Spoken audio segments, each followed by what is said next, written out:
నిరీక్షణ prayer house మరియు centre సంఘముల తరపున మీ అందరికీ పునరుద్ధాన దినపు శుభాభివందనములు. ఈ దినపు దేవుని మాట మత్తయి సువార్త 11వ అధ్యాయం 29వ వచనం.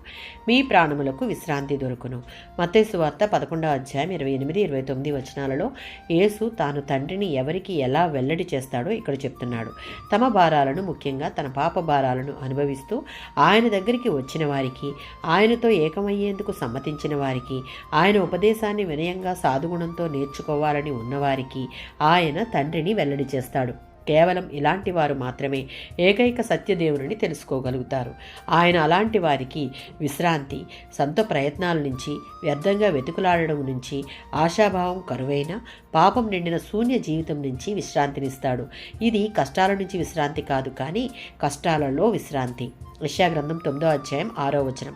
ప్రవక్త అయిన యెషయా ఈ ప్రవచనం రాసిన కొన్ని వందల సంవత్సరాల తరువాత ఈ ప్రవచనం నెరవేరింది.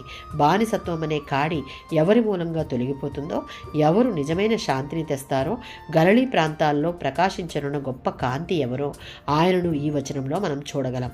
ఆయనే ఆశ్చర్యకరుడు, ఆలోచనకర్త, బలవంతుడైన దేవుడు, నిత్యుడగు తండ్రి, సమాధానకర్తయగు అధిపతి అని అతనికి పేరు.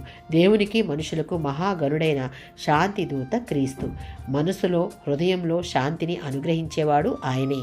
యోహాను సువార్త 14వ అధ్యాయం 27వ వచనం. దేవునికి మనిషికి మధ్య శాంతి కుదర్చాలని ఆయన వచ్చాడు.